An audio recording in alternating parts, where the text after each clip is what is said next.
Hi friends, welcome to my channel. ఈ వీడియోలో మనము అసలు కుట్టుకోవడానికి వీలు కానీ డిజైనర్ కట్ వర్క్ బార్డర్ని ఏ విధంగా స్టిచ్ చేసుకోవాలనేది చూడబోతున్నాము. దానికోసం మనము పేపర్ ఫీజింగ్ తీసుకోవాలి. పేపర్ ఫీజింగ్లో ఒకవైపు షైనింగ్ ఉంటుంది, ఒకవైపు నార్మల్గా ప్లెయిన్గా ఉంటుంది. ఇప్పుడు మన హ్యాండ్ ఎంత లెంత్ ఉందో అంత లెంత్ కట్ చేసుకొని దాన్ని ఇలా 1/2 ఇంచు పైనకి మలిచి కుట్టుకోవాలి. ఇలా కుట్టుకొని తర్వాత మన పేపర్ ఫీజింగ్ ఉంది కదా, షైనింగ్ ఉన్న పార్ట్ అనేది పైకి పెట్టాలి. ఇప్పుడు దాని పైకి పెట్టి కింద పైన కూడా నీట్గా స్టిచ్ చేసుకోవాలన్నమాట. ఆర్డర్లో మనం ఇట్లా మలుపుకొని కుట్టుకున్నాం కదా, దానికి తగ్గట్టుగా కరెక్ట్గా పెట్టుకొని స్టిచ్చింగ్స్ రెండు వైపులా వేసుకోవాలి. ఇప్పుడు ఈ షైనింగ్ ఉన్న పార్ట్ ఉంటుంది కదా, ఇది మనం ఏదైనా క్లాత్ షైనింగ్ ఉన్న దాని మీద పెట్టి ఐరన్ చేస్తే దానికి అతుక్కుపోతుంది అన్నమాట. అలా అతుక్కోవడం కోసము నార్మల్గా షైనింగ్ ఉన్న పార్ట్ని మనం పైకి పెట్టాము.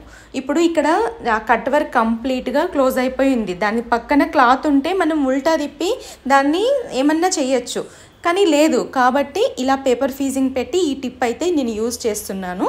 ఇలా దీని మీద నీట్గా మనకి కట్స్ అనేది కొద్దిగా బయటకే ఉండేటట్టు చూసుకుంటాం. మళ్ళీ పైకి పెడితే క్లాత్ కనిపిస్తుంది కదా వెనక వైపు నుంచి, అలా కనిపించకుండా ఈ విధంగా ఐరన్ నీట్గా స్టీమ్ ఐరన్ యూజ్ చేసి మీరు ఐరన్ చేసుకుంటే నీట్గా ఐరన్ అవుతుంది. ఐరన్ కొంచెం హీట్ ఎక్కువనే ఉండాలి, లేకపోతే మీకు అతుక్కోదు. ఎందుకంటే ఆ బార్డర్ మొత్తం గమ్తో కూడుకుని ఉందన్నమాట.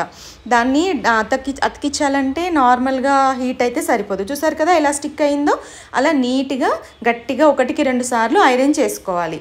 అలా ఐరన్ చేసుకున్నాక పైనుంచి కూడా ఒక్కసారి ఇలా సెట్ చేసుకుని ఐరన్ బాక్స్తో సెట్ చేసేసుకోవాలి.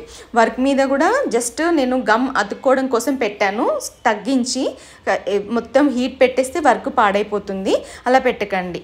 చూసారు కదా ఇలా నీట్గా స్టీమ్ ఐరన్ చేసుకున్నాను. ఇలా స్టీమ్ ఐరన్ చేసుకున్న తర్వాత దాన్ని రెండో చైన్ కూడా అలానే రెడీ చేసేసుకున్నా. అలా రెడీ చేసేసుకొని ఇప్పుడు పైనుంచి లైనింగ్ అటాచ్ చేసుకోవాలి.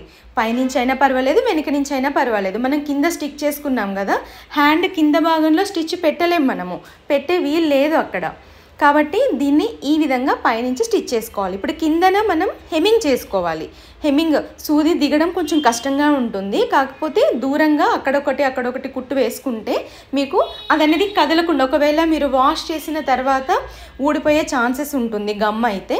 కాబట్టి అలా టాకాలు వేసుకోవడం వల్ల మీకు అసలు అదనేది ఇంకా పోదనమాట. క్లాత్ అనేది పోకుండా నీట్గా దానికి లైనింగ్ అటాచ్ అయిపోయి ఉంటుంది. చూసారు కదా, ఇప్పుడు నేను చూపించిన పార్ట్లో హెమ్మింగ్ చేసుకోవాలి. చూసారు కదా ఫ్రెండ్స్, ఎంత అందమైన హ్యాండ్ రెడీ అయిపోయిందో. నా వీడియో